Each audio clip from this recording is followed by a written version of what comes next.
Kababayan, ito tingnan nyo, gamit na gamit yung nakalongko, yung nakakulong. Hindi nila tinitigilan, ano? Hanggang ngayon ginagawa nilang mangmang ang sambayan ng Pilipino. Alam naman natin mga kababayan na ang dating Pangulong Duterte bumalabs na na makalabas. Napakalabo makalabas, mga bossing. Ano po? Bakit? Kailangan tapusin yung paglilitis. Hindi uubra yung yung mga papirma-pirma ni Honasan, hindi uubra yun. Yung mga paano ni Greco Bellica, yung pasulat-sulat kay Trump, kay Putin at kay Netanyahu, hindi uubra yun. Walang call a friend sa ICC, mga kababayan. At hindi din uubra yung inyong mga patambay-tambay diyan sa labas ng ICC. Baka ginagawa niyong Pilipinas yan, ha? Pinapadugyot nyo. Yung Duterte Park. Meron na daw kasing pangalan yon, mga kababayan. At bago na daw po. At ang pangalan daw po ay Duterte Park. At nasa Google na daw mga bossing, ha? Pero eto, paano ko ba nasabi? Na gamit pa din po nung PDP ang dating Pangulong Duterte. Pakinggan nyo. Eto, ha? Sa pinagsama-sama po yung Duterte. Kasi yun yung tawag nila doon sa kanilang mga senador 10 daw po sila. Plus 2, bahala na kayo kung sino ang idadagdag nyo. No? Sino ba yung mga pandagdag nila? Si Honasan. Naknanti na pa. kahit magsama-sama yung mga DDS doon, malabong manalo si Honasan No? Nasa dulo ho yun, mga kababayan. Sabi ni Patrick Joaquin, Duterte plus 2 ball. Matigas na ebak yun. Di ba? Okay, pakinggan nyo. Bring him home! Ulit-ulit, Hanggang ngayon, ganun pa din. Isa pa. Bring him home!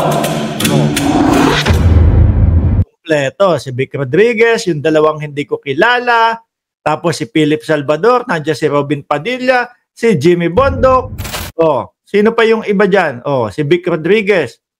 Ito, hindi ko talaga kilala tong dalawa na ito si Marcoleta, bring him home. Sabi nga po ng mga nagkomento, diyan sa na yan, diyan sa, tawag dyan? Diyan sa video nila na yan. Yan na ba yung inyong plataforma de gobyerno? Kasi paulit-ulit no? Paulit-ulit daw mga kababayan na bring him home ang sinasabi nila. Wala tayong marinig na plataforma de gobyerno mga bossing. Wala itong pinagkaiba doon sa tumatakbo na Willie Revillame.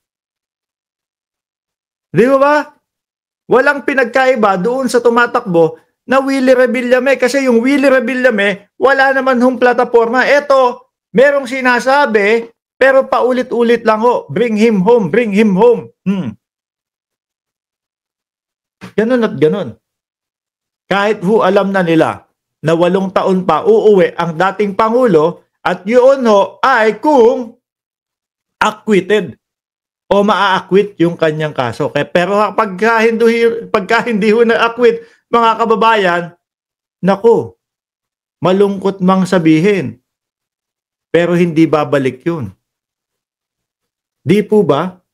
Malungkot man pong sabihin, mga kababayan, pero napakalabo po na bumalik sa Setyembre ang dating Pangulo. Tapos, ganyan pa yung paulit-ulit nyong sinasabi sa inyong pangangampanya. Tatama rin talaga ang sambayan ng Pilipino. No? Kaya pumupunta yung mga Pilipino diyan sa inyong mga campaign rally. Bakit po? Upang marinig kung ano ang magiging partisipasyon nyo at kung ano yung magiging solusyon nyo sa problema ng bayang Pilipinas. Kaya lang, yung paulit-ulit na bring him home ninyo, iniisip tuloy ng mamamayang Pilipino na etong mga etong yung Duterte plus 2 ball daw, sabi nung nagkomento ni Patrick Joaquin,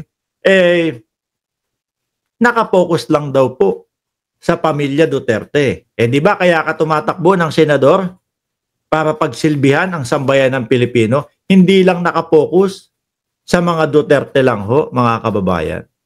Oh, huli. Nget pa. Pangit, no?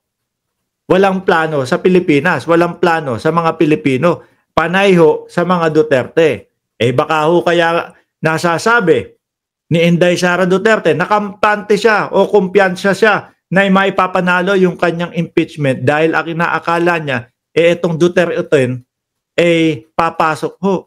Kasi kung ito ang mga nanalo, mga bossing, yung Duterte, naku po, yung impeachment ni Inday Sara Duterte, hindi pa inuumpisahan ng paglilitis, ay meron na ho mga boto yan. Ang boto ho niyang mga yan, no to impeachment na agad. Di ba, Ma'am Delia Rosario?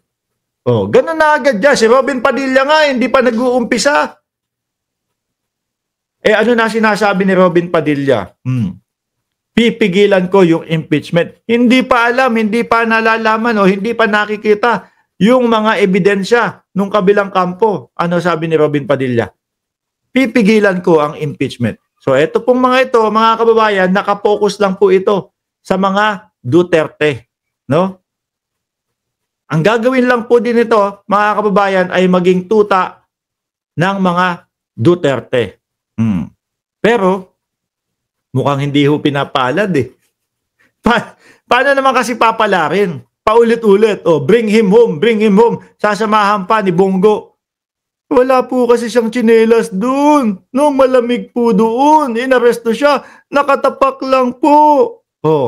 Sasamahan pa ng mga paawa nun. Imbis na maririnig na sambayan ng Pilipino, ito ang plataforma namin. Ito ang gagawin namin sa Pilipinas.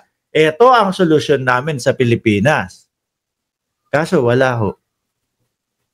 Paulit-ulit na paulit-ulit na bring him home, mga kababayan. At paulit-ulit na pinapaasa yung sambayan ng Pilipino o yung mga kami, hindi naman kami umaasa makakabalik yan eh. No? 8 years kung sakali. At yun ay kung siya ay hindi guilty. Paulit-ulit pinapaasa yung mga DDS na maibabalik nila ang dating Pangulong Duterte. Isa pa nga, bring him home! Di ba? Yun na yung naging nila, yun na yung naging plataforma de gobyerno nila. Bring him home, mga kababayan. Sabi ni Romeo Arcala, hindi naman bigas ang kinakain ni Sara Lustay, kundi lumot kasi pampano at pusit yan. Sabi ni Romeo Arcala. Sakit mo naman magsalita. Sabi ni Ma'am Delia Rosario, Robin, aso lang yun. Panay, aw-aw. Anyway, iwanan na ho natin yan, mga kababayan.